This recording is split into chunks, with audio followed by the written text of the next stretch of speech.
Good afternoon student. इसके पहले turn पे आपने पढ़ा एनालिटिक फंक्शन। एनालिटिक फंक्शन का मतलब होता है कि single valued function which is differentiable at each point of domain D is called to be analytic in the domain D. फिर आपने पढ़ा कि किसी फंक्शन को एनालिटिक होने के लिए नेसेसरी कंडीशन भी होता है और सफिशिएंट कंडीशन भी होता है। अगर नेसेसरी होता है तो वहाँ पे आपने पढ़ा कि CR इक्वेशन सेटिस्फाई होते हैं।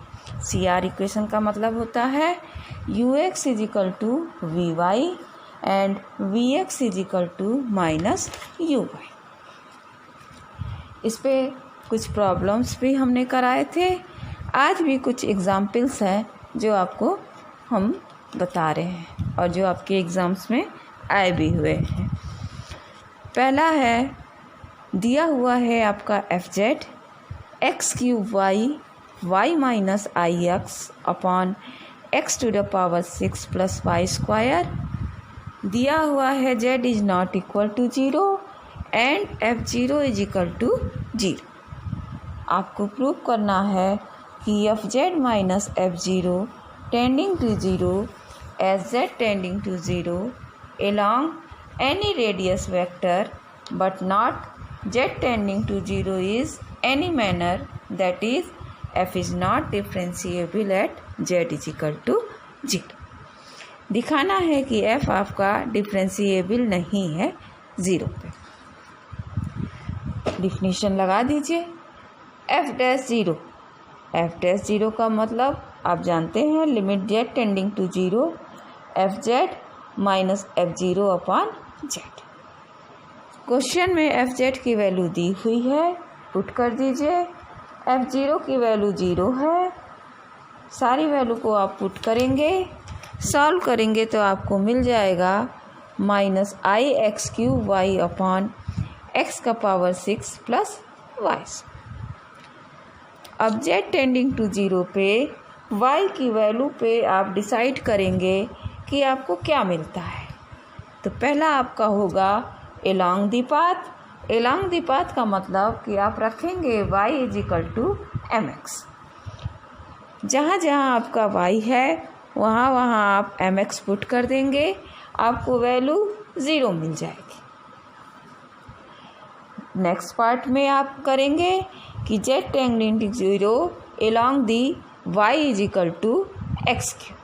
ये सब पॉइंट, ये जो वैल्यू आई हुई है आपकी, इसी को देख के लिया जाता है कि y की वैल्यू क्या आएगी कि आप इसमें पुट करें। तो एक बार आप y mx पुट करेंगे, एक बार आप y x क्यूब पुट करेंगे, फिर आप f डैश 0 की वैल्यू निकालेंगे तो आपको मिल जाएगी माइनस I/2, यानी कि ये वैल्यू 0 के बराबर नहीं है। इसका मतलब कि limit FZ minus F0 upon Z minus Z0 not equal to 0 along any path except radius vector. इसका मतलब कि एक बार आपको वैल्यू 0 मिल रही है, एक बार आपको वैल्यू नॉट इक्वल टू 0 मिल रही है। इसका मतलब कि लिमिट आपका वेरी कर रहा है, इसलिए फंक्शन आपका एनालिटिक नहीं होगा एट दी ओरिजिन। दूसरा एग्जाम्पल भी उसी तरह है। u प्लस IV के फॉर्म में दिया हुआ है FZ की वैल्यू, फिर FZ को x क्यूब और y क्यूब की फॉर्म में दे दिया है Z is not equal to 0।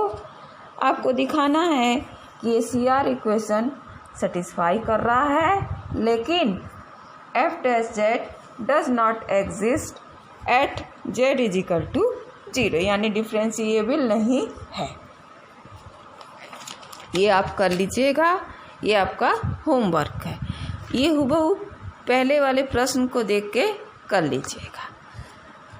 Next example भी दिया हुआ है, यहाँ पे भी आपको प्रूव करना है कि फंक्शन एनालिटिक नहीं। फिर आप FZ की वैल्यू दी हुई है, आप f डैश 0 निकाल लीजिए। f डैश 0 निकालने के बाद आप सारी वैल्यू को पुट कर दीजिए, सॉल्व कर लीजिए। फिर आप एलॉन्ग दी पाथ निकालिए, एक बार y इक्वल टू x रखिए, एक बार y² = x रखिए। देखिएगा दोनों लिमिट वेरी कर रही है, इसका मतलब कि आपका लिमिट यूनिक नहीं है, इसलिए f' आपका एग्जिस्ट नहीं कर रहा है, इसलिए ये एनालिटिक नहीं होगा। धन्यवाद।